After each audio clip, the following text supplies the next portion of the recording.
Hello, hello, hello. This is LC Hines. Just wanted to put this content warning at the top of this episode. In this episode, we have open discussions about sexual assault and abuse. As with one of these movies, it is impossible to talk about it without bringing up that topic because in the film, it is essentially a central theme. If you have particular sensitivities or histories with sexual assault and violence, this may be an episode to skip. Just wanted to make that clear. If you're sticking around with us, please enjoy the discussion. So, here we go. With childish frustrations and complexes, the police are searching for James Thomas.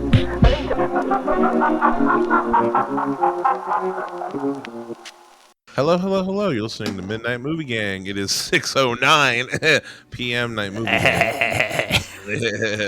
Here and for those of you just tuning in, if this is your first episode, this is a show where we talk about lesser known movies, horror, science fiction mainly is what we focus on. We've been going on this string of 90s, or I guess Hollow Man's 2000 according to Wikipedia. I thought it was the Weird. 90s. Feels 90s. But basically, this era of kind of reimaginings of the Universal monsters. I think these two movies in particular are. We talked about Bram Stoker's Dracula and Frankenstein last week, and I don't think so. Hollow Man for sure is like literally just like It's not literally the Invisible Man, But it is. It is a man who is invisible. Yeah, it is totally the Invisible Man, though. Yeah, but like so definitely they just changed the name because it's not a Universal. This is a Sony film. I'm sorry. Is Invisible Man not public domain? It was a book, wasn't it? It's a good question. Maybe I'm curious. Visual effects were terrible. I'm gonna Google it. Maybe at the time, maybe it might be public domain now, but maybe at the time it wasn't. Well, yeah, it might just be. Yeah,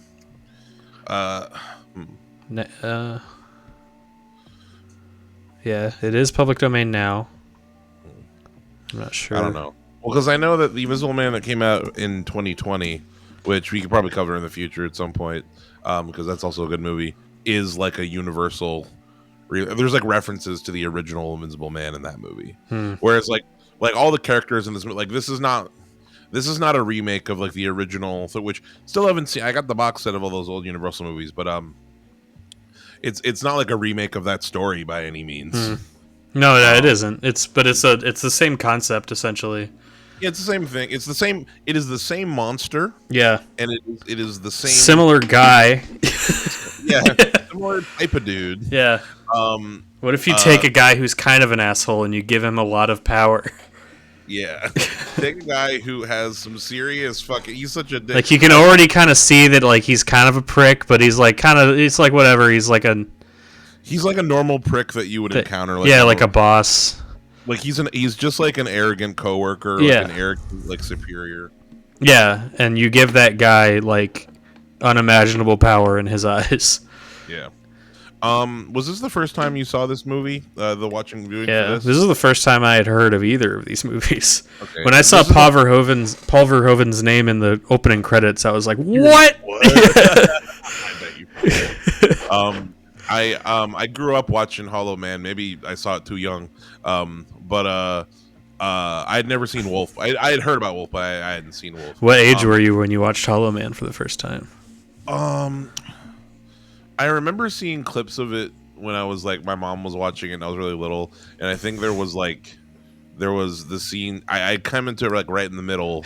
I was watching along and I remember my mom shooed me out. Yeah. Before the spoiler alert, the fucking rape scene with his neighbor. Yeah. There's a few of those actually. Yeah. I'm going to put a sexual assault warning. Yeah. We're going to have a content warning for this one. Definitely have to. Yeah. So like, it'll be in the caption, but for right now, like, there's no way to talk about. Maybe we'll record one and then play it before the episode. I don't know.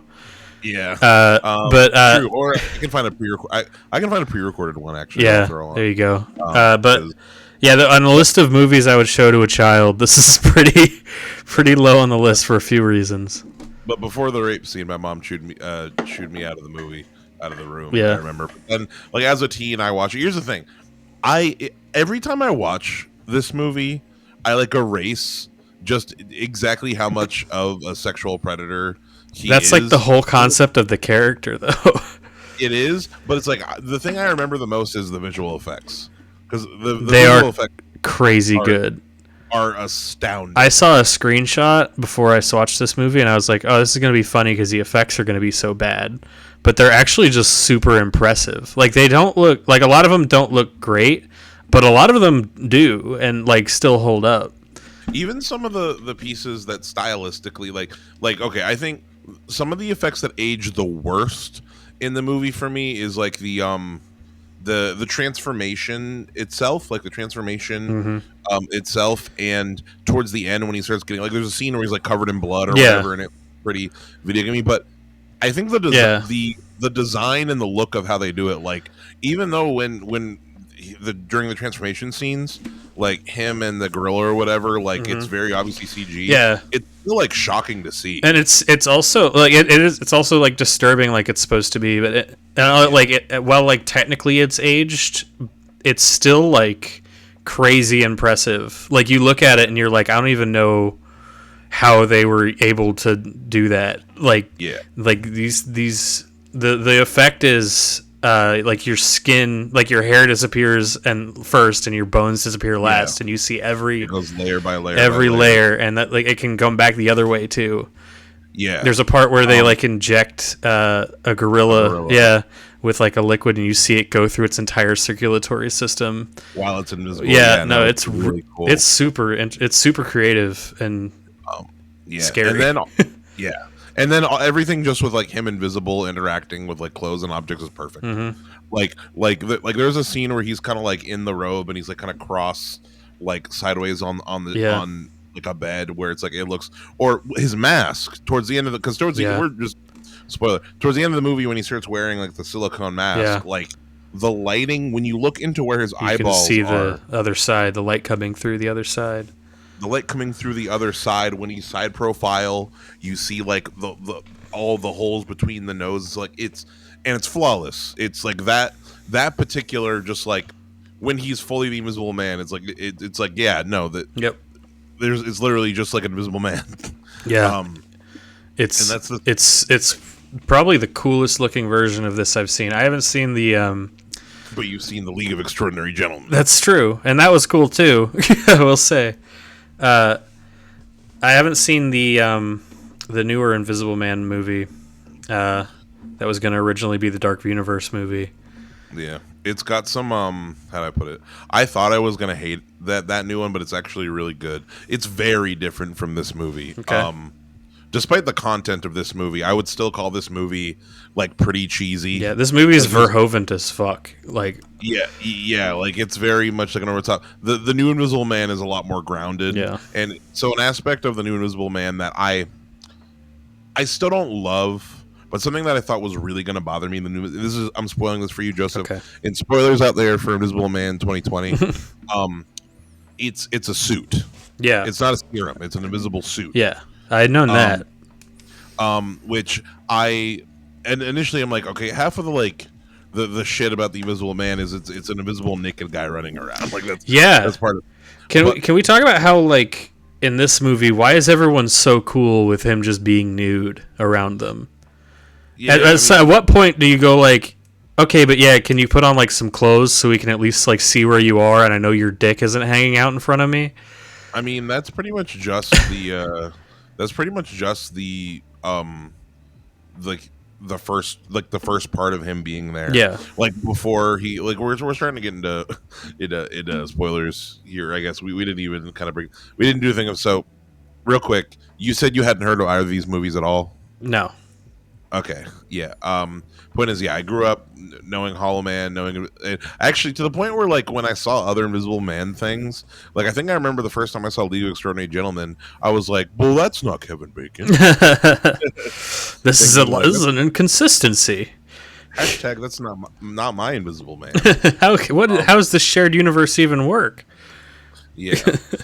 But fucking what's it called?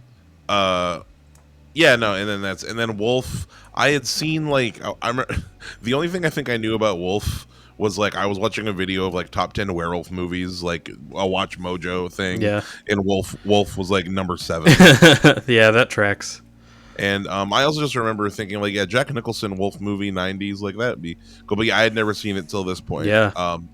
And I'm excited to talk about that too. But back to Hollow Man. So let's kind of go through the plot a little bit. So we get introduced to Kevin Bacon's character, Sebastian Cain. The movie starts with him in his pretty sick apartment. Not gonna lie. Yeah, it's big. He's got a big apartment. He's a quirky guy. He likes Twinkies. Well, it starts with the longest title, like the longest opening credits I've ever fucking seen in my life. The most boring opening credit. Like, it's a cool effect. It's like showing like paramecium or whatever, spelling out everybody's names, but it's just kind of that like 30 times. I do remember it going on forever. Yeah. Like, I was like, usually I don't mind opening credits going for a while, but this is just literally so monotone and just the same thing over and over again that I was like, can we just start the movie, please?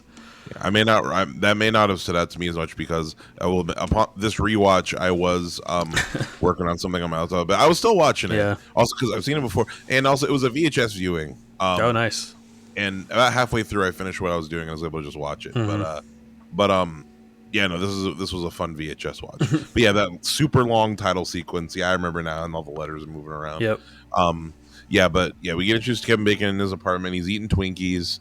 He's got his 90s like computer software, genetic code, Jurassic Park ass computer software. Yep. He's putting spheres together, and they're just not working. The spheres are blinking red. They should be blinking green. Why can't I make these spheres blink green? He says. God damn it!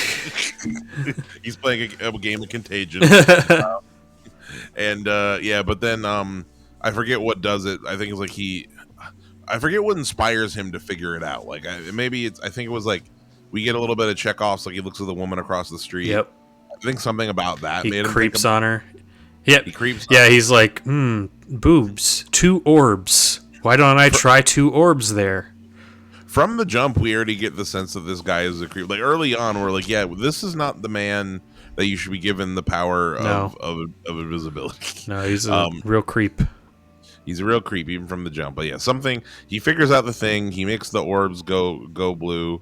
Can I just pause for a second? I'm looking at the Wikipedia page that you have open right now. Scroll down. Development.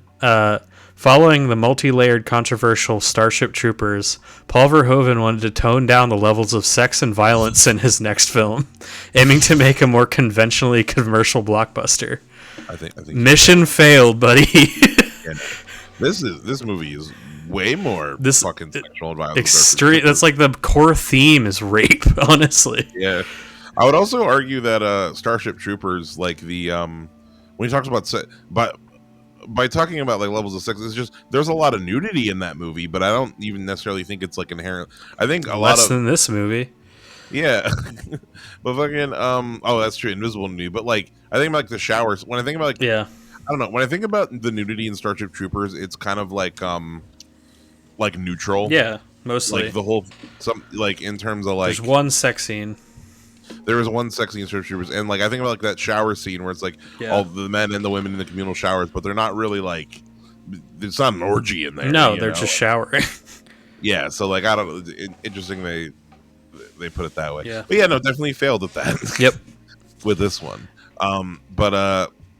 he's a bad guy. That's clear.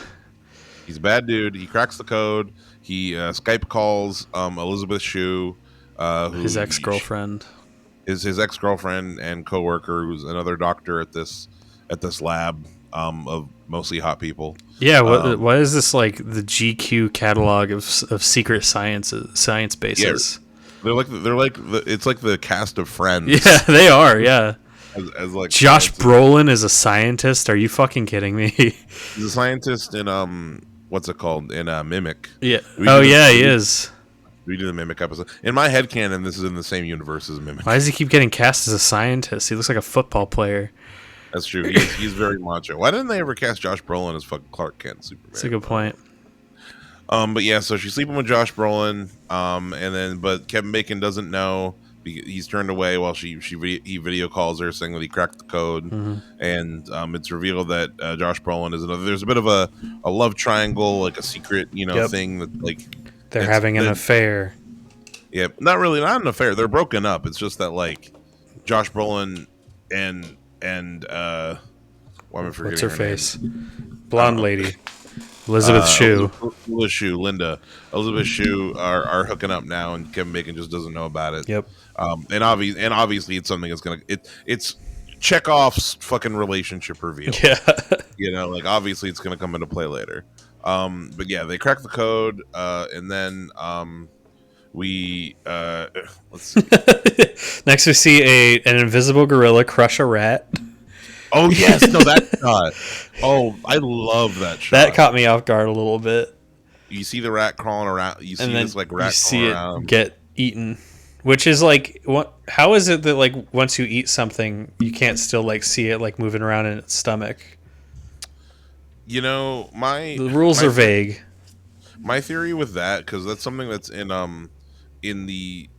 League of Extraordinary Gentlemen as well. My thought process is like as you're like there becomes a point where like whatever you consume, It gets like, saturated with your juices, and your juices also have invisibility on them. Exactly. Yeah. That's kind of how I view it. Is like when you eat something and like Fair enough. if your stomach starts breaking it down, that's when it becomes invisible. Yeah. So like you just see like whatever Kevin Bacon ate like a little bit. Yeah. They never show that in the movie. Gross. But yeah, we see this gorilla eat the mouse, and like it's crazy. But I think it was right before or after that we get the first establishing Kevin Bacon's driving in his muscle car. He's wearing a leather jacket. He's wearing a leather jacket. He's not like other scientists. No one here is like a scientist. No, like he's listening to Evanescence. Yeah, he is. But plays a big role in the movie, and honestly, one of my favorite like little bits. When he scares the kids, I love that fucking part. That is a great part. Gets to the facility. They have an invisible gorilla. They're trying to. So basically, the whole thing with this lab is that they found out that making organisms invisible, like making an invisibility serum, is easy. Yeah, we cracked that. But bringing invisible things back from invisible is what's tricky. Yeah. In the universe of this movie, which I don't know how that makes sense. The gorilla is the invisible. So Josh Brolin opens a cage to get in the cage with an invisible gorilla with a syringe, leaving the door open. And also like he doesn't have any. He's not wearing any armor. Yeah, with a giant syringe, and he goes to poke the gorilla, and oh my god, it escapes, and then we have It fucking bites him on the, and he's like chill after that. By the way, yeah, I'm like, no, you wouldn't have a fucking hand. And then we have an invisible, full-size adult gorilla running around in this underground base, and everyone's super calm because apparently this has happened like 50 times before. Maybe we should do something about that before someone dies. And Kevin Bacon and Josh Brolin have early on. We get their little dick measuring contest where it's like, I bet that I can fucking get her first. $10. I don't get paid much down here, I guess. We kind of get the whole like. I feel like the whole point of this bit is to just kind of establish like a little bit of a rivalry between these two. I don't really like the way that this like science base looks. It's kind of it's generic. It's kind of boring. It looks very movie. It doesn't really look like a real place. It looks like the set of Stargate SG-1. Yeah, it kind of looks like a Disney ride or something. Yeah. Like it's super like stylized. It looks kind of RoboCop-y. Yeah, I can see that too. Yeah. I mean, that RoboCop is also Paul Verhoeven, isn't it? Yeah, that's what made me think of it. Yeah. He kind of like I guess in this movie, well, when I think of RoboCop, I don't necessarily think of the sets. No, I think the design of this set reminded me of like the RoboCop design. Yeah. If that makes sense. Yeah. Well, the thing, I guess the biggest difference with that is like in RoboCop you accept a lot of because it's a satire. Mm-hmm.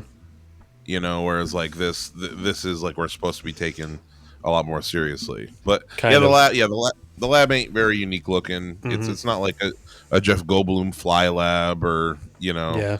But it doesn't make sense that it'd be. I don't know. I really like this is way before labs in movies who are like fucking Apple stores. Yeah, that's true. Like the Q lab in Tenet is like all white. Yeah. Fucking in The Predator. Remember where Olivia Munn It's goes? the same exact lab as Tenet. It's all at certain, like around like 2008 2009. All labs in movies became Apple stores. That's true. This is we're in the in between era here. Yeah, but basically, yeah, they take the gorilla down, and then we get introduced to like a variety of other characters, like the other scientists in the lab who, like, no one is particularly interesting, but I think the actors all have like good chemistry with each other. Yeah, like I mean, they feel like coworkers. yeah, you know. I mean, there's one subordinate that Kevin Bacon has that he treats like shit, and that openly has like disgust for the work that they're doing, but is still there for some reason. You want the veterinarian? Yeah. Well, I mean, I think the reason they stick around is because, and I think they say it, like Kevin Bacon says to Elizabeth Shue, like, or he says, "Why did you hire her?" And she's like, "You wanted the best veterinarian." Yeah. Yeah, I think that's why she's the best person for the job. Yeah, but yeah, she's just openly protests every single thing that they're doing there. Mm-hmm. Yeah, I mean, like, sorry, excuse me. I think another thing is like he's like, I think Kevin Bacon is threatened by her. Yeah, threatened by her, and also which like, also informs a fucked up thing he does later. Yeah, a fucked up thing he does immediately after he turns invisible. Yeah, really soon. Really soon. Not even 24 It's hours. almost presented as like a small step, but we'll get to it. Yeah, but it's a giant leap. Yeah. But anyway, they're bringing the gorilla. So they get the gorilla on the table. They're bringing it back to life. Yep. We already mentioned that when the gorilla gets injected with the serum, you see the orange serum go through its whole circulatory system. Looks cool. It's a pretty like violent scene. The gorilla seems like it's in pain, but yeah, we see layer by layer, the musculature and the skeleton of this gorilla like come back into looks very unpleasant visual space. Yeah, it looks painful. The animation on the gorilla is really good. And yeah, like we were saying earlier, even though like on a technical level of like just how do I put it? Like I think lighting wise, some of like the lighting and the reflections on it definitely look dated. But I think the animation and the design and like the you can definitely still see like how impressive it must like it's still impressive that they were even able to animate something with that much complexity. But also just for the time, like looking at it, it's like you can see how that's like all the effects in this movie. It's almost like they had something to prove. Like it's super impressive. Yeah, no, like there was a lot of work put into it, and like just it's presented extremely well. Yeah, that's ultimately what it is. Like any effect, like anything, it's all just about like how you shoot it, how you're editing it, like how it, and also the fact that the actors were going to do like I don't know like what they use like I don't know if they have like a big puppet gorilla or something, but like whatever they use, like the actors are like reacting to it appropriately. But yeah, they bring this gorilla back to visual. It's a CG gorilla, then it's a suit. I like the gorilla suit. Yeah, I don't know if you know the Congo gorilla suit. It was very clearly gorilla. That might be my prop. Yeah, it looks very Congo. Yeah, it's very goofy looking, but yeah, they bring it back to life. The whole lab goes out to dinner because like success, we did it. Now we got more. We're going to do more research. The next step is just doing more research. Yeah, and we can report to our bosses that we did this. Yeah, and Kevin Bacon is very clearly like he's looking over the ocean. Like he's very clearly like, I'm gonna be an invisible rapist. Now's my chance, my dream. Yeah. But basically he's he's not satisfied. He's talking to Elizabeth Shue. He's doing the whole like, what if we could be together again? And she's like, you were an asshole. Yeah. More or less, she says it in different, more or less words, but like that's what she means. It's like, well, no one can really be around you for very long without getting annoyed. Yeah. You're just like a piece of shit. Yeah, so, you're a lot to deal with. So, and he's like really trying. Like he tries to kiss her, and she's like very uncomfortable. Yeah. And it sets up just the kind of guy that would be an invisible rapist. Yeah, the kind of guy who but yeah, at this point it's like just more establishing things about their relationship. It comes back later. Yeah. But yeah, so they give their little presentation to the military guys. There's a really I remember like I didn't realize till like this rewatch how kind of horrifying this little part is. But there's a scene where like you see a failed gorilla like on the projector. That they were trying to bring to it's life. really disturbing. They made that for this. Like they made like a big half inside out gorilla. Yeah, big like a melting gorilla. Yeah. Like it's like the whole like the serum was just basically breaking down their body. It's really so, disturbing looking. You see patches of hair and stuff like and especially I really like how it's presented on a projector in silence. Yeah, and they're Like, all it just adds- sitting there looking at it. It feels like we're watching like documentary footage or something. Like it's a really creepy little moment, and I bet that like the fact that it's on the projector definitely makes it look more like sells it more. Gross. Yeah. That was the fucking B unit. What's it called? The B unit. Paul Verhoeven didn't direct that. Paul Verhoeven told his fucking like DP or whatever, like take like 3 camera guys and just on a weekend. Yeah, just get like some weird like just like you're recording it for posterity. Yeah. But yeah, Kevin Bacon lies to the military, says that yep, we're not ready yet. But we're close. And the military's like, this is your last chance, or we're throwing your weird ass on the street. You're not going to be able to do this to gorillas anymore. Oh no. Yeah. And I think that and so Josh Brolin and Elizabeth Shue are there. I don't think they're mad enough at this point. I feel like one of them could have spoken up and been like, during that meeting, actually, we're good. I don't know what he's talking about.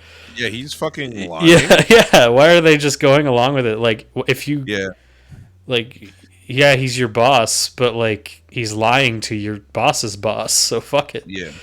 Also, it seems like I imagine that there's some like legal. Even at this point, it's illegal to be like, hey, like these guys are the ones. The government here is. The military's funding this. Yeah. Like it's their dollar that's buying all the gorillas and all of the buying all the gorillas and Twinkies. I love how little oversight they have apparently. Like they just have to do like a monthly report. Yeah. Like no one actually goes down and like and like inspects what they're doing or like audits them or whatever. They're just like, tell us what you're doing. Well, they mentioned that the general dude says to Kevin Bacon, like, we've given you like all sorts of privileges. We've given you like, given you your privacy, your this, your that, your eccentricities, your Twinkies. Yeah. But fucking, what's it called? It is weird. Yeah, he lies. Josh Brolin and Elizabeth Shue don't seem like they're upset, but like I feel like they're not angry enough. Yeah. But then they lied to the rest of the team. Saying that they've been approved for human trials. Yep. Because Kevin Bacon really wants to get naked in front of his coworkers. Kevin Bacon really wants to whip out that dick in front of his female coworkers. And he wants to, and obviously he's mad with power. He wants the attention. Really, it's hubris. Yeah. It's the same as all the Fly, same thing. Yep. And then he gets before he gets invisible, he tells this fucking awful story that should have just been like this awful joke. Yeah, it's a bad joke. It's a bad joke about the invisible. I heard it. I was like, "What?" Oh, that was my reaction. Wonder Woman. It's like, wait, what? Oh, that's disappointing. Yeah. That very clearly, Josh Brolin and Elizabeth Shue should have been like, maybe you're not mentally. Maybe you shouldn't do this. Yeah. We won't like recount the joke here because it's really long. Yeah. If you're curious, you can look it up. It's not worth it though. It's it sucks. I mean, here's the thing. I still think this might be going to the end. I think the movie's worth watching. Yeah. Overall. Yeah. I think there's a lot of good stuff in it. So you'll know the joke then when you watch. Yeah, watch the movie, and then you'll see the bad joke. Although I will say, I think my with the caveat, with the asterisk of like, if sexual assault, if you like, if is something that is particularly triggering to you, and like you have like and like it's something that you're like very sensitive to. This movie may be difficult to get through. Yeah, as might this podcast. Yeah, as might this episode, which I'll put warnings like trigger like warnings all over it everywhere. But I do think that I do think. I mean, how do I put it? I think there's a lot in this movie that's really cool. Like, I mean, like, and he is a villain. Like, and he does evil things. Bad guy. He is the bad guy. The movie is honestly just about like the depths of like how power corrupts you because you already had that stuff inside you to begin with. I was going to say there wasn't even much to corrupt. He was already pretty. It's like all he needed was like an opportunity to get away with what he wanted to do to begin with. That's really it. Period. That's all. And honestly, that's what all the Invisible Man stories are, really. Yeah, that's at the core of all of it. Yeah. But yeah, basically, yeah, he gets invisibled. It's another really good scene. Kevin Bacon selling the pain of it pretty well. Yeah, it looks like it sucks. Yeah, it looks like it really fucking hurts. Yeah, he gets invisibled and he's got some little electricity coming off of him. Yep. Courtney's making a smoothie right now. Hell yeah. I hear the blender going off. Delicious. We got the blender, so we've been having smoothies for days. Son. Hell yeah. Our kitchen is so much nicer. But what's it called? Invisible Man. He gets invisibled. And then when he's unconscious, he sleeps for like 4 days. I think they say 3 days or 4. He sleeps for a long fucking time. Yeah. And when he wakes up, we get the first little. There's a bunch of little. The fake science checks out in certain ways. Yeah. Because when he wakes up, he's like, turn off the fucking lights because he sees through his so eyelids. It checks out, but then it also makes zero sense because if you can see through your eyelids, how do your eyes work at all? Like how do the lenses still bend the light if they're just invisible? If the light is going through it. How do your optical nerves? Yeah, it checks out, but it's also like as long as you don't think about it too hard. Yeah. The effects here are really cool too because you can see like he's like laying on the stretcher and you can kind of see the stretcher breathing as he's breathing. Mm-hmm. Yeah, you see all the little. There's a lot of like practical stuff like nodes and stuff on him. Yeah. And when he walks away, like the weight of it is really good. Like at that point, it's really just the animation because all these little like prods and shit are like popping off of him as he stands up and walks off. There's a lot of really cool ways to show that he's there. Yeah, no, there's a lot when he breathes on the mirror and he like writes a little smiley face. Yeah, and as far as like with the thing I like about the whole like eye sensitivity thing, he brings it up. It's just another thing that's driving him fucking crazy. Man, it would have been a great opportunity to have him wear sunglasses when he had that mask. Yeah. Well, he does wear the sunglasses later. That's true. He does. He wears them on. He wears them on and off. That's true. But what's it called? But as far as like, because imagine if you couldn't close your fucking eyes. Yeah. I feel like it would make you a little bit crazy. Yeah, it would. Like you just have to. This whole thing kind of makes him crazy. Yeah. But anyway, yeah. So he's kind of he's a creep for a minute. He's kind of fucking around with his team a little bit. Like yeah, he like grabs. I would immediately be like, dude, can you please just put on like a shirt so I know where you are? Put on some pants. Yeah. Yeah. There's literally no reason for him to be naked, like running around. At this point. Yeah. Yeah. I mean, this is the last part where. This is the only part where like he's naked in the lab. That's true. Pretty much. But like yeah, no, immediately he should have like yeah. But anyway, and then the first night, so basically he's spending a few nights being invisible and they have a rotation of scientists that are going to stay in the lab 24/7 and the first one is the veterinarian woman. I feel like I've seen that actress and stuff. Hold up. Feisty Echelon. Is she in Starship Troopers? I feel like I recognized her from. No, am I wrong? I think I'm wrong. Maybe. I am wrong. She was not in Starship Troopers. I don't know. I didn't recognize her. Yeah, but Dr. Kennedy, Sarah, who's the veterinarian that he has conflict with, she falls asleep in the chair. And, he gropes her, dude. He gropes her. He sexually assaults her while she's asleep. Like, this is really early on, too. Yeah, it's like the first thing he does. Like, it happens and you're like, whoa, what the fuck? He's been invisible When was this in the cards? He's been invisible for like less than a day, for like less than half a day. I was thinking about how weird it must have been to animate that scene. Yeah, period. Because of course he pulls out her bare boob. Yeah. Yeah, and they deform it. Yeah. Despite all that, there's actually a couple of despite the awfulness of the context, there's actually some good VFX. Yeah. Happening. Like the they don't slack just because it's an awkward scene.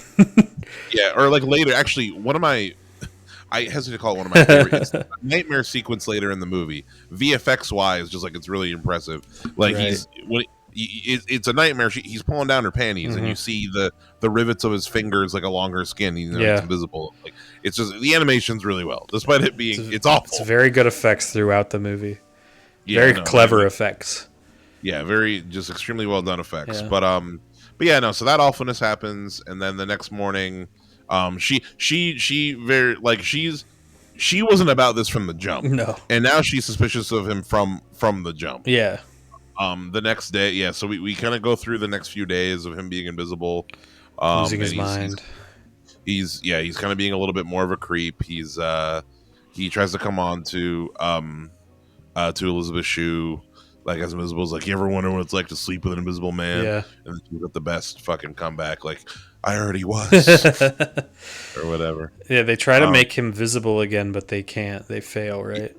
Yeah, no, because it works on monkeys, but not on humans. Or well, the thing is, like, I don't know necessarily. And he tries to make everyone feel bad for him, like this wasn't his idea, and he didn't know the risks.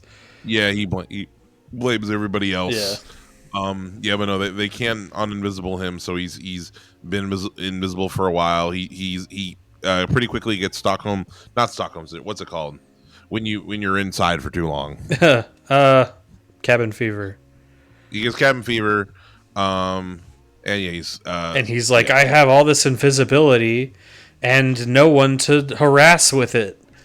I have all this power. Yeah, and no one. that's to abuse pretty with much it. what he says. Like, he's like, I have a gift from the jump. Yeah. And it's very clear that he's just losing his mind.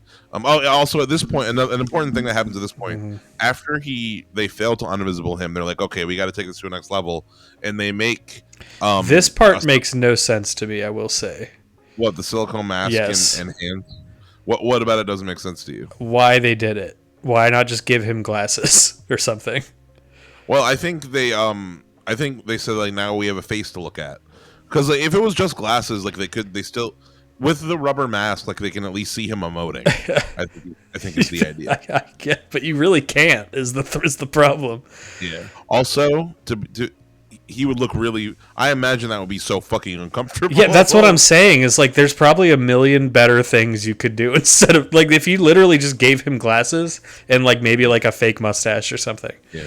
It makes sense when he goes out into the world, though, but they don't want him to go out into the world. It's honestly just, it's so he can look really creepy. It is, because he does look fucking terrifying. And so the title makes sense. Yeah, so it makes sense. And that is my favorite effect in the movie is the way that the light moves inside that mask. Yeah. Is like how you see the light coming from behind and side profiles when it's like looking through. Yeah. It's my favorite effect in the movie is like him in that mask, honestly. Or just like how he interacts with stuff. But yeah, he what's it called? He breaks out of the. I say break out. He fucking walks out and there's an actor. Did you ever watch Heroes? No. What's that? Yeah, this actor Greg. Oh, Grunberg. This guy, the creepy, grungy guy. Yeah, he's like the janitor or whatever. I don't even know what his. He's like he's like the tech. Oh, he's a medical technician. medical technician. Okay. So he just kind of waits around for something bad to happen, and then he read to me every time I've seen this movie. He always read to me as like the least educated guy there. Yeah. Well, he has the least to do because he's just waiting for something to happen. Yeah. But he's on standby.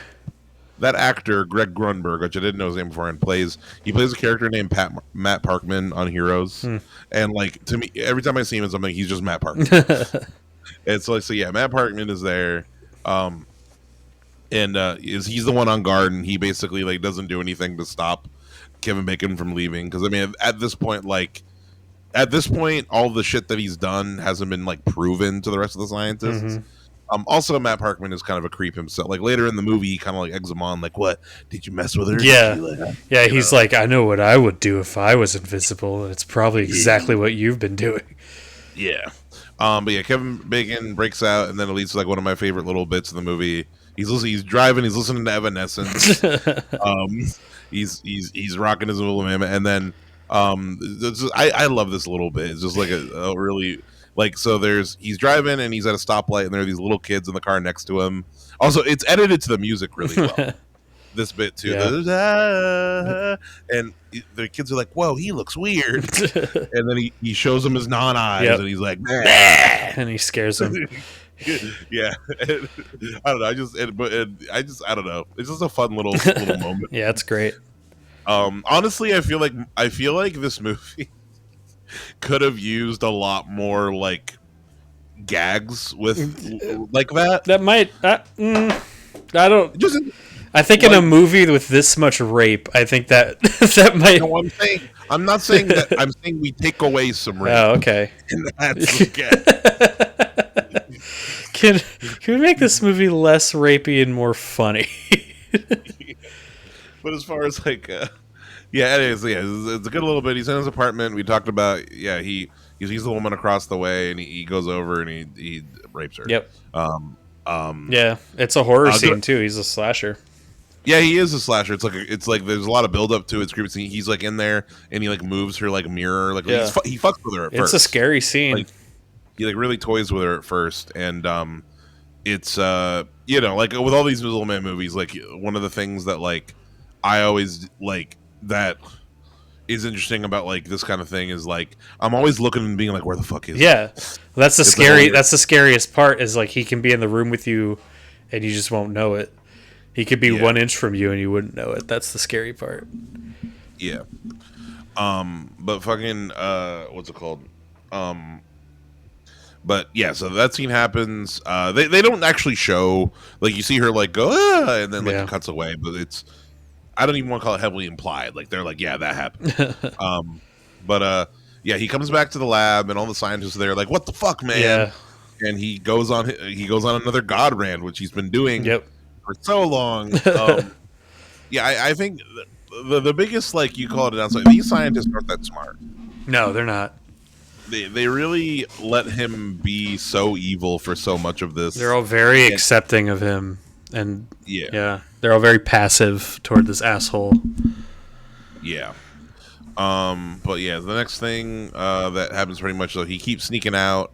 Oh, there's a bit where like he's on camera and they're watching him, but he makes a little camera loop thing that lets him go away because he's smart or whatever. But he keeps sneaking out. He sneaks out to Elizabeth Shue's apartment and he sees her and Josh Brolin hook up. And so now he knows. He breaks their window. He busts the window because he's mad. Yeah. There's a little hissy fit. There was a little hissy fit. And then basically figuring out like what's going on, all the rest of the science. Josh Brolin and Elizabeth Shue decided to go to the military and admit that they lied. Yeah. And they explain. Yeah. Like, They go to their boss's house in the middle of the night, and they come clean, and then Kevin Bacon immediately kills him. Yeah, immediately, like he's there and he kills the general before he sounds the alarms or whatever. Yep. So at least they tried, I guess. This is probably my least favorite VFX like scene in the movie. Oh, when he's underwater? Not so. Actually, it's not even directly when he's underwater. It's okay. It's a little weird, but when he gets out of the pool, the animation looks kind of janky. Yeah. Like, Well, I don't. There's some parts when he's wet that I thought was actually impressive because it's like those like different levels of sheen.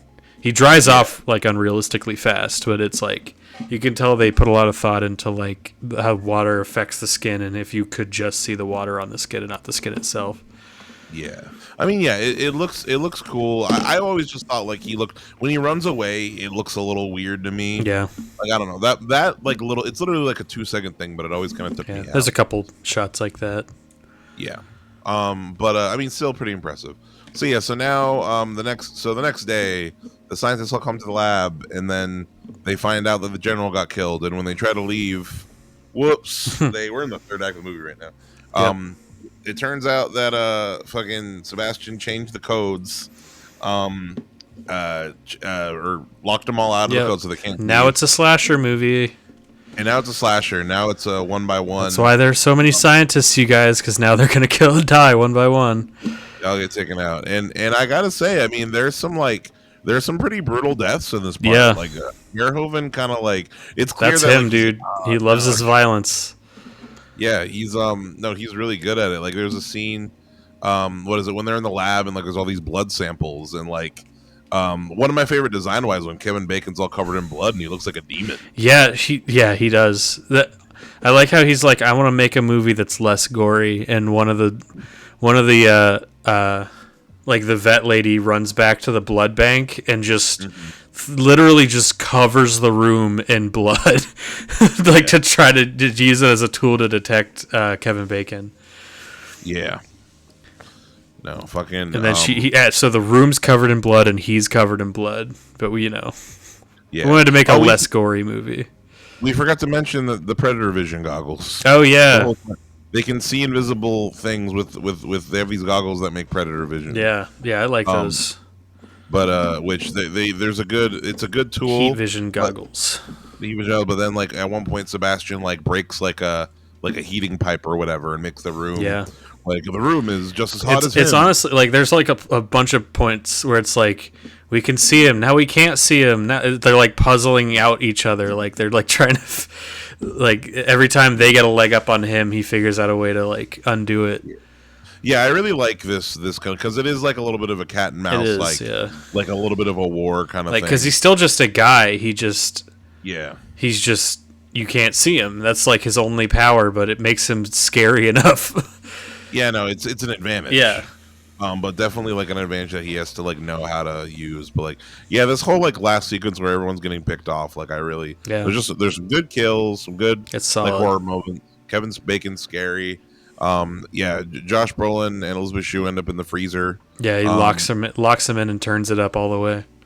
Yeah, and there's a sad emotional moment, and then Elizabeth Shue makes like a big she uses science powers. She Home Alones her way out of there. She makes like a big crazy magnet that lets her like open the exterior door like lock of the freezer, and she gets out and she goes after Sebastian.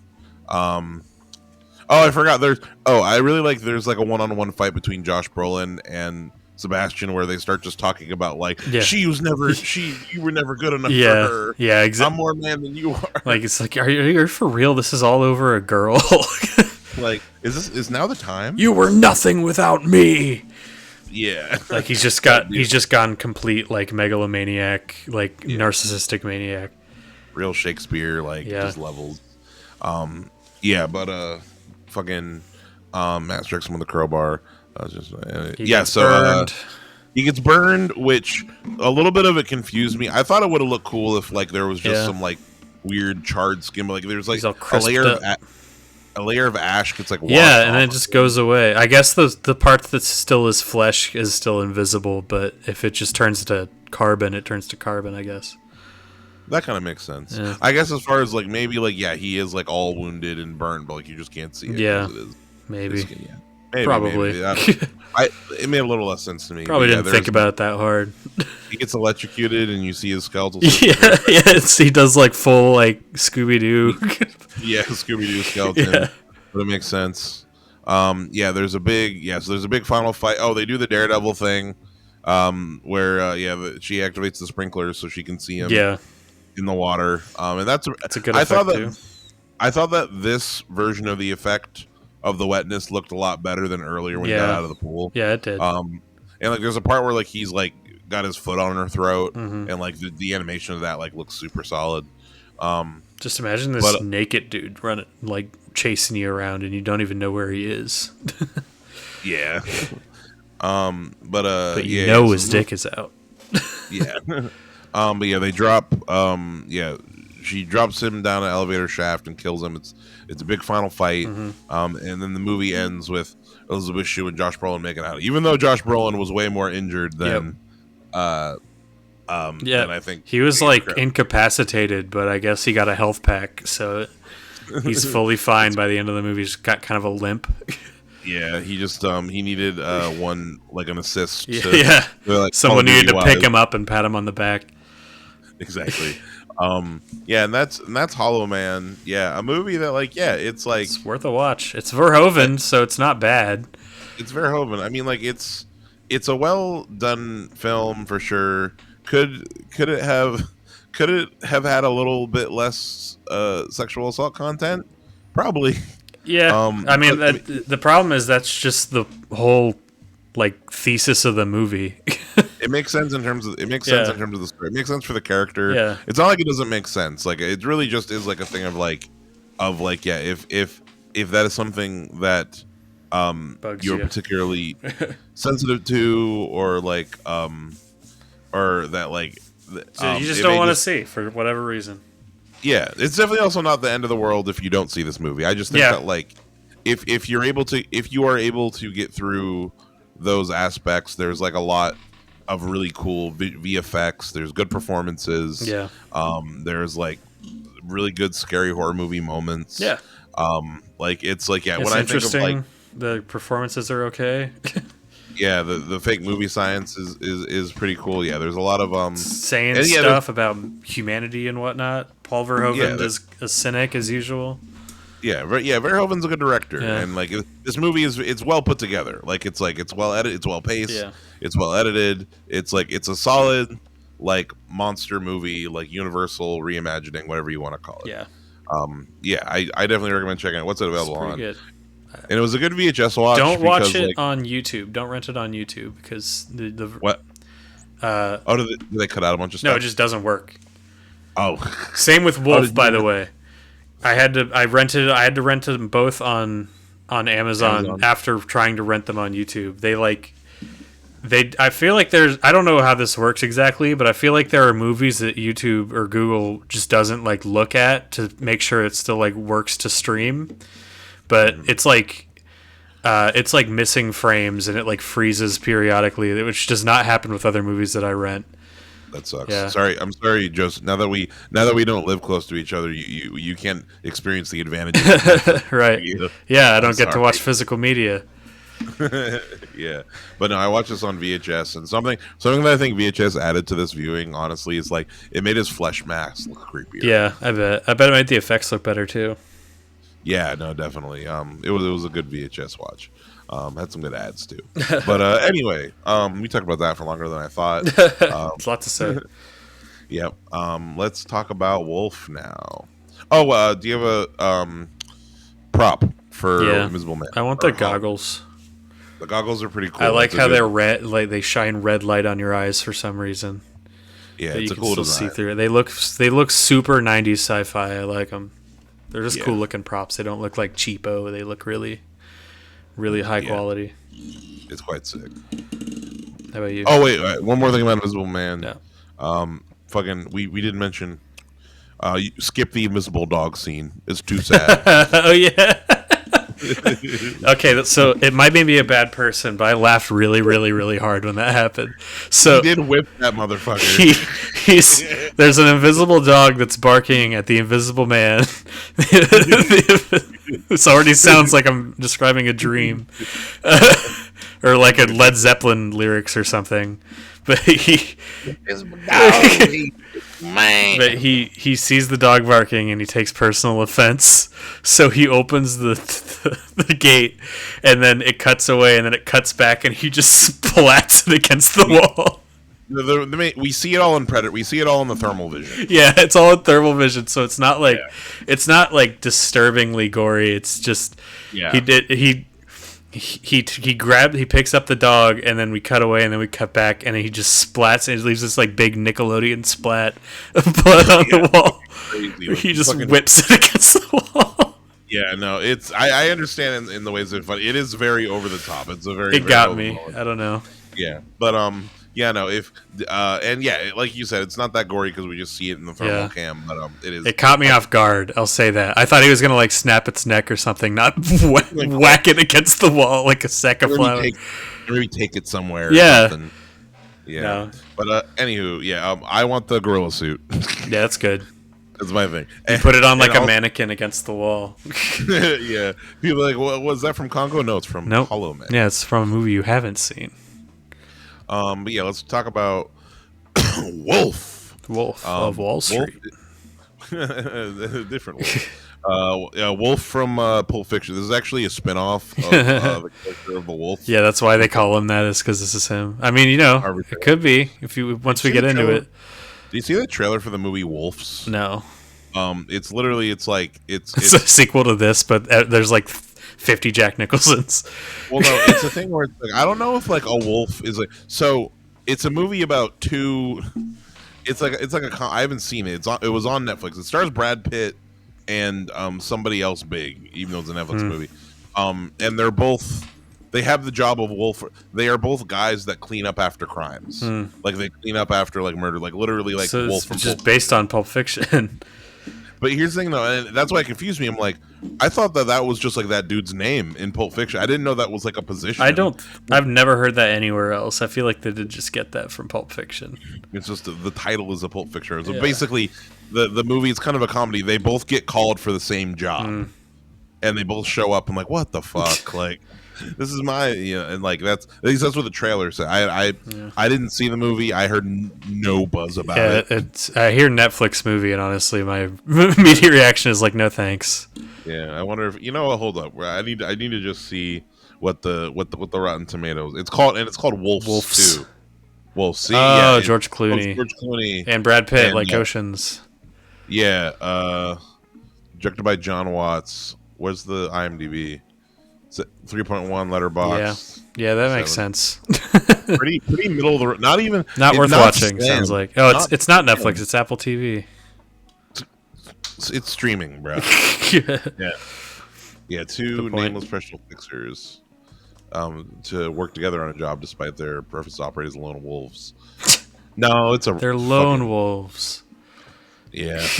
Why wasn't it called Wolves instead of Wolves? They definitely based on Pulp Fiction. 100%. But anyway, so this movie, Wolf, starring Jack Nicholson, Michelle Pfeiffer, romantic horror film. So we talked a little bit about what we knew. I had heard of this movie. You hadn't. Never. It starts in Vermont, and I live in Vermont. Yeah. So they mentioned Vermont a lot, and I was they bring up Vermont and New England a lot. Namely, the fact that, which I didn't know, they just don't have wolves there, I guess. Yeah. I thought we had wolves everywhere, but I guess not. Me too. We got coyotes. Yeah. We got mountain lions. But yeah, Will Randall, editor-in-chief near Farming House. Yeah, so Jack Nicholson plays Will Randall, who we don't know anything about him in this. I like this creepy little opening. Yeah. I shit when I saw Ennio Morricone. Oh my god, the score for this whole movie is fucking awesome, and it's so Ennio Morricone. It's crazy. It's so lit. It's so cool. Every time my mind turned its attention to the score, I was like, "Oh shit, this sounds so Ennio Morricone." It's crazy. The opening, I'm like, this music is badass. Yeah, it's the whole movie has really good music. Yeah, no, honestly, the whole movie has, I think, a good vibe. At least I like this movie a lot. I like it too. But I do have one, and we'll talk about it as we kind of go through it a little bit. Yeah. So fucking. So he's driving on this Vermont road. It's a blizzard, and he hits a wolf. Yep.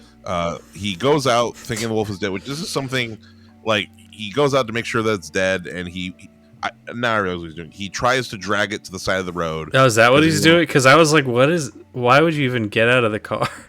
I was confused while I was watching it, but literally me sitting here thinking, I'm like, no, he was just trying to pull it out of the middle of the road. Yeah. Was what he was trying to do. And he gets bit. Yeah, he gets bit because the wolf is not dead. And then we go up to my favorite shot in the movie, one that actually gave me real goosebumps. All these wolves with glowing eyes watching him. That was pretty pimp. And then we get a really goofy looking puppet. You have been chosen. Yeah. Looking at the director, Mike Nichols. There's a really old photo of him from 1958. Yeah, damn. Why'd they choose such an ancient photo? Yeah, I don't know. What else did he direct? Did he direct like some classic films? Oh, he did Who's Afraid of Virginia Woolf. He directed The Graduate? Whoa, Catch-22, Day of the Dolphin. Graduate makes a lot of sense for this movie. Because he did The Birdcage. Holy shit. Wow, okay. Closer. Looking at his filmography made this whole movie make Charlie Wilson's War. Yeah, wow, this guy's like a serious director, which makes a lot of sense. Yeah, because this movie takes this movie is very serious. Yeah, but this is a movie for middle-aged white people. Yeah, but I like it. Yeah, me too.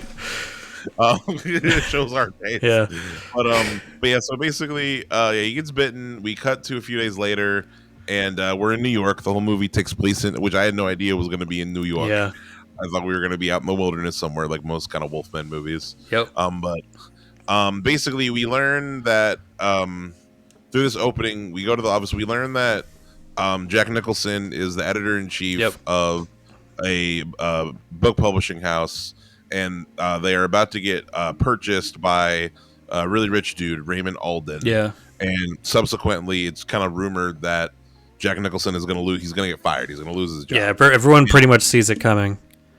And I will say, the first like 15-ish minutes, like in this office, and when we go to like, Niles Crane is here. Niles Crane. Niles Crane from Frasier. Niles Crane is here. I was bored as shit / like worried at this point. Yeah. Because I was like, what the fuck? Like, we're in this, everyone's speaking all monotone. Yeah, it's honestly very like, it's a very business oriented movie. Yeah. The first 20 minutes where it's all just like talking about publishing rights and positions and like, were you worried it was going to be a really boring movie? Yes, I was worried that because at times it is. Well, honestly, I'd say there's a specific point where was it really okay. Honestly, from after he sleeps for like 18 hours or whatever, the movie's awesome from there. Yeah. Like as for me personally, because like, so yeah, basically, so okay, he's gonna get fired from his publishing. He goes to a party at his rich boss's at Saltburn Manor. Yeah, and we get that he does this like really like cynical, like witty little speech about like how nothing matters. Like it like teaches you like where he is in life right now and how he's kind of just given up. And B, it shows you that he's a really. I like this character a lot, mainly because Jack Nicholson's great in everything that he's ever done. He is incredible in this, and like for a character that like, I understand why the movie starts in this such low energy, subdued play, and he's such a subdued like guy. It's about getting like, it's about being put on testosterone, pretty much. Exactly, like he just gets juiced up. Like this movie is just it's about a midlife crisis. Like he gets like it. For a good long while, it felt like I would like it was like going to be a metaphor. Like he wasn't actually going to turn into a wolf. Like he just gets depressed and he sleeps for a really long time. And he kind of bounces back and he's like kind of feeling good about himself again. He might be in like denial. He's just like a middle-aged guy. He's like losing his job, so he kind of has to start over. He has the spirit of the wolf. It looked like he was going to go in an American Beauty direction or something. Yeah, I was like, is there not actually going to... Is this like kind of a Wolfman movie, but they're not actually going to do it? But no, it very unambiguously turns into a Wolfman movie. He goes to the doctor who never comes back. Who tells him like, "Yep, you're a Wolfman. Yep, here's your Wolfman amulet." Yeah. So there's a really good. I want to say there's a really good oneer at Saltburn Manor when him and his boss start like kind of like at the near the house, and they kind of just follow them like walking through the entryway, and it's like a long dialogue. So I was watching, and I'm like, wow, this is like a 10-15 minute just dialogue scene of these actors and like a slow tracking shot away. It's good because the dialogue in this movie is great. I honestly really like this script a lot. It's really well written. Yeah, it is. Like I was noticing like during scripts like this is just super well written. I'm looking at the screen. The two people are credited for the screenplay. Jim Harrison and Wesley Strick. Yeah. Definitely Jim Harrison definitely he's written a lot of novels and shit, so yeah, that's why. Yeah, it does. It feels like a novel. Yeah, for sure, like a tragedy type. Deal. Yeah. Yeah. So, what's it called? After this, basically, after this whole sequence, he meets. He starts like wolfing a little bit. Like he starts feeling sick at this party or whatever. Like kind of feeling all his senses start going crazy. Yeah. And he comes across Michelle Pfeiffer. He scares a horse. Oh, he scares a horse. Yes, all the horses in the barn are scared of him. Like, fuck that man. Yeah. After his boss tells him that he's either fired or takes this shitty new position that probably pays less. Takes this shitty European, which honestly I was thinking about. Like, I feel like he would have a better time over in Europe. Yeah. Or whatever. Like that sounds nice. Like go like be like the head over in Europe or whatever. I don't know. Yeah. Also, I'm also like, this is. Like, I feel so bad for you, but you're honestly just taking another high-paying executive position that might be slightly worse than your old one. It's kind of hard to, like, empathize. A lot of it, too, is, like, it's also, he's also upset that fucking James Spader is gonna, That's like, his replacement. he finds out that James Spader kind of backstabbed because James Spader is like a piece of shit through this whole fucking He is. movie. Yeah, he's like the worst kind, the kind that like really wants you to like him. Yeah, and he's like, I had no idea that he was going to offer me the job. No way. Yeah. And the boss, like, and I believe the boss because the boss doesn't have anything to like any reason why. Like, yeah, no, that motherfucker begged for your job. Yeah. You know, like he's a little weaselly piece of shit. Yeah. Tell me to resign, and I'll resign because he knows you don't tell him. Yeah. Yeah. And no, James Spader has the most range in this. Like, has the he's craziest, fantastic. Yeah. In this movie, like he goes like to this like little schnivelly Weasley lion guy, and then he becomes like a monster. Yeah, at the literally. end, like, We have a big stupid monster fight at the end. That's yeah, I was hoping that's how the movie ended, and it did. Yeah. So he runs into Michelle Pfeiffer, who's the daughter of Christopher Plummer in this movie. They have immediate chemistry. They have a little bit of chemistry, even though Jack Nicholson is like significantly older than her. Yeah, but and he's very gentlemanly, and he says, "I have a wife. No, thank you. I am married. No, thank you." Yeah. Yeah, and then very classy guy in this movie. It's great. Yeah. Yeah, but he goes home, and he sleeps for 18 hours, and when he wakes up, he feels fantastic. Like the wolf is awakening in him immediately. What is it like? He goes to the office and it's not before this. He's smelling all these things. He can smell like the alcohol like on someone's breath, like they put a drop of alcohol. I want to say too, I like a lot of the shots at the actual publishing house and stuff. Like it looks like a cool place. Yeah. Yeah, this like really historic building and stuff. Like it seems like they wanted to like give it kind of really an old timey kind of vibe. The whole movie, honestly, which makes sense that we have like a classical director. Yeah, totally. You know, it definitely feels like a way older movie than '94. If this movie was in black and white and starred like Gregory Peck, the script would still work. Ooh, I'm excited to make a black and white VHS. Yeah. Yeah, no. Like I remember thinking like this feels like it came out way before 1994. Yeah. Like you're telling it does. It feels like a 50s or 60s movie, really, in terms but of they like say the F word. True. Yeah. So he's going wolf. There's kind of he's doing spires, but the main thing that happens that kind of like puts fire under his ass is he smells his wife's coat. Yeah. And he smells James Spader. I didn't see this is after he's got his high tea back, so he finally has sex with his wife. Yeah. And she continues to cheat on him with James Spader after that. Yeah. Like literally. Well, I think it's more than just I think they have a romantic relationship as well. I think it's more than just because James Spader's a little worm. A little fucking wormy ass. Yeah. I forget, is this after? No, this is before. This is before the first major wolf, because there's a couple of scenes where he goes out at night and he goes wolf. Yeah. And can I say every effect in this movie looks bad? I like there's not a lot of effects. They're pretty light with the wolf manning. Yeah, my favorite effect is the puppet wolf at the beginning with the yellow eyes. Because they couldn't just composite yellow eyes on a wolf yet, so they just had to make a whole ass puppet. Yeah. But the makeup is just kind of he just turns into Wolverine. Yeah. I'm just saying, like if they made like an X-Men in the 80s. Yeah, Jack Nicholson. This is Jack Nicholson as Wolverine for a big part of it. 100%. He looks exactly like Wolverine. There's a bunch of scenes where he's jumping around and like chasing a deer at one point, and it's clearly a stuntman, and you could see the stuntman's face. I really like how he runs. His arms are down. Jack Nicholson's performance does a lot more than the effects for sure, as far as like his little wolf tendencies, like lip curls. That's like the premise of the movie is it's kind of a Wolfman movie, but it's more just like it's just kind of a metaphor for like wanting your youth back. Like he doesn't really turn into a monster so much as just like the way it's explained is like everyone has like some men just or some people just have the beast in them. they have that dog in them. Yeah. so like you can like sometimes it can happen without you even being bit. Like you just That's true. They did say yeah, it's just like the dog just awakened, the spirit of a wolf just awakens in you. You get that dog in you.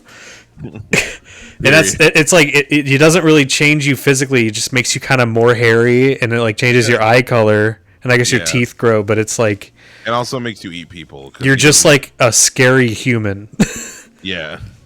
It does make you eat people. Yeah. A scary, hairy guy. Yeah. But yeah, no. Throughout the middle of this movie, he starts making. So after he finds out that his wife is cheating on him, that's when he kind of starts to like flip his whole thing. Like he pretty much blackmails his boss into getting his job back. Yeah. Like his boss like respects him the whole time too, is the funny part. Yeah, no, it's cool. The whole time he's like, I never knew you fucking had this in you. Even when he's like, yeah, I'm gonna fuck your daughter, and his boss is like, I don't approve of that, and he's like, okay, still gonna do it though. And Mr. Palmer is like, Mom, he's so ruthless. Damn, he reminds me of him at his age. Whatever. No, it's great.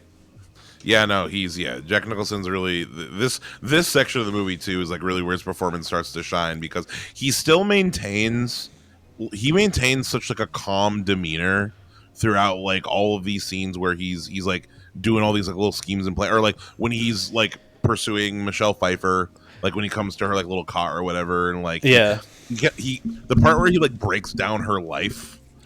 He completely destroys her. It's awesome. It's so devastating. He does this like absolute breakdown of her that's not even like mean. It's just like matter of fact. Like this is honest, like, people don't like you, and that's you're just like a pretty rich woman, and honestly, like that's pretty much all you have to offer people. So they don't really look deeper, and if they did, they'd find that there's not really anything there. and it's not your fault, because like you've never had the opportunity to be anything more than just a pretty rich woman. He says all that to her, and she's still into him. Exactly. She's like, ooh, yeah, you ripped me like that. The thing, like, if he didn't have fugue states where he went out and killed people, this wolf thing would be just a net positive in his life. Pretty much, yeah. It's intercut with like the scenes where he like, goes full wolf at night. Yeah, he like takes control of his life again. Like everything improves. He gets he gets Michelle Pfeiffer. He gets like a higher He gets his position back. He gets the dude that's cheating on his wife fired. Yeah, another one of my favorite lines is like when he's talking to James. It's one of my favorite scenes. He's talking to James Spader. He's finally like confronting him about, because like James Spader like shows up to work and he's like, God, I'm gonna have to have this conversation about how I'm fucking this guy's wife. So like, Jack Nicholson basically stands in the room silent for most of it. And James Spader's like, listen, man, whatever, like, you just tell me what to do. What do you want me to do? What do you want me to do? I'll resign. Just if you want me to resign, just tell me to resign. He's like, I want you to resign. Mm-hmm. Well, I can't do that. And then he thinks for a second. He's like, then why did I say it? He's just he completely like gives himself away. He never considered that someone would call him on his weasel bullshit. Yeah, he's only saying that shit because he knows that Jack Nicholson isn't going to say anything. And then that scene ends with Jack Nicholson listening to his like pleas for forgiveness and everything, and all he says is like, I'm going to get you. And then he turns around and leaves. Pretty much. It's perfect Jack Nicholson shit. Just fuck you. Just so aggressive without like he's a scary guy. Fun fact about Jack Nicholson, folks, you can look it up. Jack Nicholson and I share the same birthday. Oh, sick. You should send him a letter. Yeah, he's like, hey, Jack. Hey, Drake. But fucking great. He takes control of his life. Oh, also, during one of the wolf scenes, he scratches James Spader, like early on in the movie. And for a while, I forgot about that immediately until it came back around. Here's like, I remembered it the whole time, and I was like, is he gonna go? Are we gonna like cut to him going wolf? There's no like gradation up to it. It's like the movie forgot it happened until it remembers again. There is a wolf, the James Spader story. Yeah, movie of like. Yeah, he's going through it, but he's actually not all that curious about what's happening to him. Exactly. We forgot to at some point in here. And then he pisses on his shoes. Yeah, that's a great scene too. Yeah, fucking moment in the bathroom. James Spader is like pleading, like pissed off at Jack Nicholson for like, no, he like fires him while he's pissing, right? Yes. He's like, "You are fired. I got my job back." Fuck you, and then he turns and pisses. And then, yeah, he's like, James Spader's like trying to talk to him, and he just like kind of turns his body and pisses on his shoes. Yeah, it's so good. I'm marking my territory. Yeah, no, he's Jack Nicholson's really just selling it there. This whole movie, I love him in this. He goes to visit the doctor. He uses his book publisher resources to like I want to find the best author on like occult shit. Yeah. And then he finds Dr. Vivajav, who definitely looked like a white man in brown face. That's absolutely what he was. Ampori. Never mind. Look at us. Mind. Maybe that makes us racist. Yeah, perhaps. Actual person of color. Uno reverse. Yeah. I thought that dude was going to come back into play. I thought, like, because we have one scene. Especially because he asked Jack Nicholson, like, hey, in exchange for this amulet, I want you to bite me. He's like, please, God, please bite me. I have cancer. I don't want to die. I want to feel better. And Jack Nicholson's like, no, that's weird. Yeah, cool. Also, at this point in the movie, though, it's kind of early. At this point in the movie, he's not 100% sure that he's turning into a wolf. Yeah. Like, it's something that, like, he's not 100% sold on the whole thing yet. Yeah. So he's like, this is weird. And yeah, the doctor's like, okay, well, if you do end up believing that this is happening to you, please come back and bite me. And then we never see him. And he doesn't. I guess that guy just dies. I thought that he was going to come back as like a villainous character or something, but no. They were like, well, we'll bring him back in the sequel. Explain it to the new protagonist. Yeah. And Wolf Did they 2. ever make a Wolf 2? I doubt it. I don't see critical response. This feels 62%. It'd be a really bad sequel. I don't. It would be terrible. I understand why this movie has low review. Low. It's a weird movie. It's hard to like. If you go into it expecting a Wolfman movie, you're probably going to be like, you're at least going to have your expectations like subverted a little bit. Yeah, because it's like a soap opera pretty much the whole time. Like we're not really going into like the details of the plot because there's every scene has a new twist on it. Yeah, yeah, like it's like a pretty like well written like classical old school style drama. Yeah. Like definitely, you said, and he's like, also turning into a dog.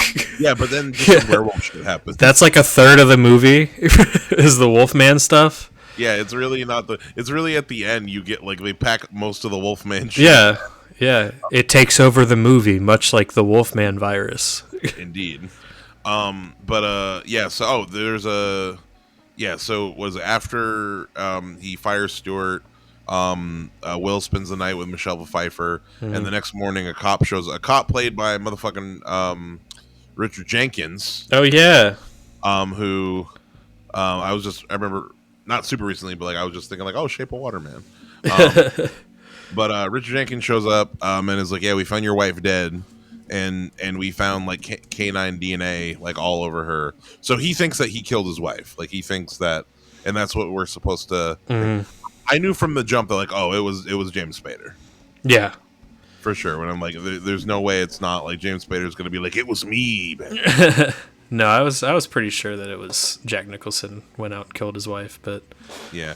Well, you said at this point in the movie you had forgotten that. I did. I had completely forgotten because the movie doesn't reference it until he's gone full wolf. Yeah, until he's got the contacts in. Yeah, which also, by the way, I thought looked bad. They're pretty cheesy. Yeah. Also, I'm surprised that like no one else is like, "What the fuck is wrong with your eyes?" Yeah. Like well, the contacts look bad, except when used for the purpose of James Spader like locking eyes with you for a really long time. That was effectively creepy, and I think it was made more creepy by the contacts. So and him going on his like ruthless interrogation, like, where did you see him? Just like, oh, what did he say? Did he say that? Yeah, why would you say that? He turns full like animal mode. Yeah, no, 100%. Yeah. So that evening, yeah, Laura walks Will in the horse stable at his request. While he goes, well, he's got the amulet. He's going to try to resist going wolf, but he wants to be locked in there because he thinks he's a threat. Because he's a good man. You know what's funny? I love how Wikipedia describes like. Then she runs into Swinton, who is behaving brutishly, sporting golden eyes. Yeah, it's Behaving brutally and sporting golden eyes. But yeah, so she goes to the also at this point she's convinced that Jack Nicholson killed the wife as well. Yeah. Like she actually, so she's gonna go give her statement, and then she runs into James Spader at the police department, who another thing about why is he wearing like gym clothes? Like we've seen him like in a suit. Like, is there any reason why? I don't. Because he's been out running, man. Is it because he's jobless now? Yeah, that must be it. Like, he's not no business to wear. He can't be he's not a businessman anymore. Yeah. So now it makes him, but he's faster this way. He's faster. Maybe he's thinking like, this is my favorite part for James Spader's performance. I love him in this scene. He is well, we've said it before, but he is just so good at just play. He's almost like an alien. Like, he's just like studying you. Like, he's not curious as to why he's turning into a wolf at all. He's just like using it. Yeah, no, he's using it to his advantage. James Spader has always been good at which really, I've only seen him in three things. Age of Ultron. And I did watch season 1 of Blacklist because of Age of Ultron. I'm like, I want to see more show with James Spader. And yeah, he is really good at seeming like he is the intense interrogation, and he's like intelligent. He's like dissecting you with his mind. He's super smart. He's super he's like witty and he's charming. He's clever. He has like a weird charm. Oh, I know what else he does. He's as a teenager, he's like the asshole in Pretty in Pink. Yeah. In the movie Pretty in Pink, he's like the asshole rich kid, and he's great in that as well. I want to see an alternate version of Silence of the Lambs where he's Hannibal Lecter. Ooh, that'd be more funny. Yeah. And it'd be like, why is Hannibal Lecter like kind of hot? You didn't think that already? A lot of it is his voice. I think he has such a distinct voice. He's just a very good-looking guy too. Yeah. This is the James Spader fangirl cut. Yeah, but he's great in this scene. Total flip on like what he's been doing. Yep. And then when he finds out that Jack Nicholson is in the barn, and he goes full wolf and like steals a car. Now it becomes a goofy action horror movie, and none of the effects make any sense or like look good. All the effects look bad. Yeah. And, like, he's in this car like howling as he like hits the security guard. Oh no, he goes up to the gate.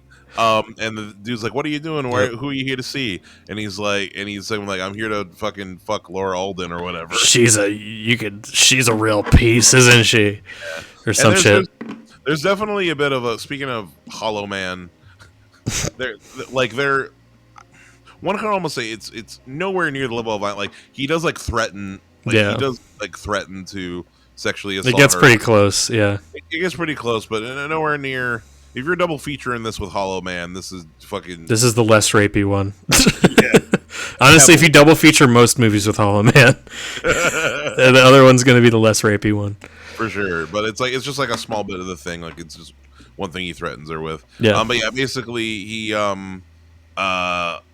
he breaks in the cage, and then Jack Nicholson he decides to go full wolf to save his beloved. He pulls off his he pulls off his necklace or whatever, the amulet, and we get like the buildup is so cool. I'm excited because like he like slow motion jumps over the cage and shit, and like he tackles James Spader to the ground, and like I'm like, oh, this is gonna be sick. But it's shot so terribly. It is. The movie is not built for action or horror for that matter. Mike Nichols is not an action. This guy. is a drama that also, for some reason, has wolf shit in it. Has some like goofy wolf shit, and like it's really just how it's shot because it is fun. These stunt performers, whoever they are, going at it. They're at each other. This is a movie about an old man who gets his mojo back. Yeah, but it's also supernatural. Yeah, that just has this this thing. Yeah, has this werewolf. But yeah, at the end of the movie, they're fighting. Has people with Laura. Yeah, Laura grabs the gun from the dead guard and finishes off Swinton. He shoots him, and then the last moment, and then he disappears into the New England woods. Oh yeah. Oh, I forgot. How did I forget the ending here? He just runs off to be a dog. He runs off to be a dog, but then I forgot that Michelle Pfeiffer is talking to the Yep. cops. And she's like, "Oh, I can smell the liquor on your breath," and her eyes are gold. She's gonna be Wolf too. And yeah, she's gonna be Wolf too, Lady Wolf. She Wolf. She Wolf. And then we see the wolf puppet again. I think that's supposed to be Jack Nicholson. Yeah. Jack Nicholson is a fully transformed wolf. I remember thinking like, oh, I really like that. I love a little like oh, someone else has the powers now type deal. Yeah. And yeah, as far as like a fun little thing if they wanted to do a sequel, but I am glad they didn't. Yeah. Because I don't think you could capture the same kind of like weird energy this movie. Like It's super unique. I will be watching it again at some point. I do. I also want to watch it again as well. I feel like my It's got good opinion of it, vibes. the more so I kind of gave it I gave it 3.5 out of 4 stars on Letterboxd, out of 5 stars on Letterboxd. But the more we've been talking about, the more I realized how much I like it. It's just so well written. I just love like just listening to the dialogue, to be honest. Yeah, no, it's like it's well crafted. I think the biggest thing, I guess the biggest negative I would really give it is the that like action's lackluster, but that first 20 minutes where where I'm like, oh no, is this going to be the whole movie? This like really boring drama. But no, it gets weird and zany. I also, another thing, a big comment I'll give it, I had no fucking idea where the story was going. I'm not gonna say it like I said, it twists and turns every single scene. But I'm not gonna say this is like a great movie. No, it gets kind of boring at times. It gets like super like in the weeds with like the but like I think for me it's the dialogue, and I think it's the performances specifically from James Spader and Jack Nicholson. I think they're both really good in this. And Michelle Pfeiffer's good too, but she doesn't have as much to do. Yeah, her character doesn't really have a lot on the page. She pretty much just exists for like to be the woman in the movie. Yeah, to be like the focus of Jack Nicholson's like the American Beauty. Yeah. Whatever. No, but it's a solid movie. I think it's definitely worth checking out. Yeah. Just know what you're getting into. It's not. This isn't like a popcorn like Wolfman movie. This is. This isn't much of like. This is not. You're not going to throw this movie on to like your Halloween like movie marathon or whatever. Like this is, I don't know, the Venn diagram, because it's all just Jack Nicholson talking in a room. The Venn diagram of people who would like this movie is kind of us. Yeah, pretty much. If you like our movies that we like, then watch this movie. I will say I was. Oh yeah, David Schwimmer's in this. It is a good high watch because of how weird it is. Yeah. Not necessarily like not a bust out gut laughing, but like I was high. You're interested. I was like, what? It had me hooked. Yeah. That's the thing. Like it really like if you. It's like I'm seeing this through to the end. Damn it. Yeah, and I'm glad I watched it, and yeah, like you said, I'm excited to watch it again, and probably it's a dense movie. There's probably more to read in. There. I wonder. I bet there's a like fancy. Like Arrow Video criteria, like some kind of like Scream Factory type deal. Probably Blu-ray, some fancy something. Wolf Scream Factory, maybe not. I don't know. But yeah, so that was Wolf. What are your props? This one might be harder. I can't really think of like. I want the wolf puppet. The wolf puppet. That's a good one. Yeah. I would Google that to like look at it on Google image, but I would literally just be looking up wolf puppet, maybe like wolf movie Jack Nicholson puppet. I don't know. The only thing I can think of is the amulet. Yeah, that's the other thing I thought of, because it looks like it has like a light bulb in it. Yeah. Jack Nicholson has a goofy hat at the beginning. Maybe that he does. What with that hat? Why was he wearing like a weird Russian hat with like a star pin on the forehead? The opening, I was like, is this Nosferatu? Yeah. Actually, I think my prop is a vinyl copy of the soundtrack. Yeah, because the soundtrack is worthy to like. Yeah. Now that's a Halloween fucking. That music, the music rips. Honestly, the music is badass. It's got those Morricone strings. Yep. But yeah, no, that was Wolf. Definitely, we're checking out Wolf and Hollow Man. I hope you enjoyed this episode, and yeah, I'm saying I'm gonna put warnings all over this motherfucker, like at the opening and in the title, just like. But yeah, no, definitely. I think both these movies are worth checking out. next week. Next week we're probably talking about 28 years later. Hell yeah, we are. That's actually probably going to come out before, because we're in a bit of a lag right now. I want that episode to come out as soon as it can. Me and Court are seeing it next Friday. Fuck yeah. So if we can record that next week, or when are you planning on seeing it on Friday as well? Yeah, either Thursday or Friday, because we do have a showing on Thursday. Okay, cool, sweet. Yeah, so yeah, we'll do.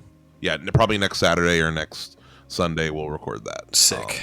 And we'll be talking about that. Yeah, we're going to the drive-ins to see it. Nice. Hell yeah, that's awesome. That's gonna be fun.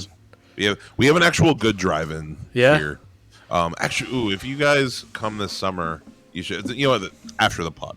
Okay. Yeah, this has been Midnight Movie Gang. Thank you so much for listening. This has been fun talk. These have been some cool movies to talk about. I had a lot more to say about both these movies than I thought I would. Yeah, me too. I was expecting to just laugh at Hollow Man the whole time, which I didn't, and I was expecting. I don't know what I was expecting from Wolf, but it wasn't that. I was expecting a gangster movie. I thought he was going to be. I don't know. Oh, you thought it was going to be Departed, but with wolves. Departed with wolves. This movie would probably be very different if The Shining wasn't so popular. Like, period. The opening shot made me think of The Shining because it's him driving a car through the woods. There's a lot of Stephen King vibes. It's he's like slowly losing his mind, like in The Shining. They definitely cast him because he was in The Shining. For sure, yeah. Definitely a unique movie. I can't think of a whole lot of there's a lot of interesting pieces from like other films. I'm definitely excited to watch it again. Yep. But yeah, no, this has been Midnight Movie Gang. It's currently 7:40 p.m. Midnight Movie Gang. You can go to at this time. Hopefully, I have the website updated by the time you're listening to this. Nice. Go to www.midnightmoviegang.com to listen, to find our social links, and to buy some VHS tapes from us. Yes. Yeah, and thank you so much for listening. Bye-bye. Bye.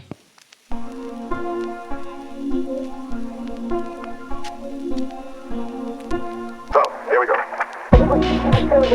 With child expectations and complexes, the police are searching for James Thomas, believed to be the lover of Miss Williams, and her partner in the horrible murder of Walter. Grant everybody that I'm here to hold on. Oh, please tell me where this is going. Please tell me. Sorry, I don't know. How long is it? How long is it I've done in here? 3 tickets to Albany on 6 o'clock train tonight. What do you think? Special agent, special agent.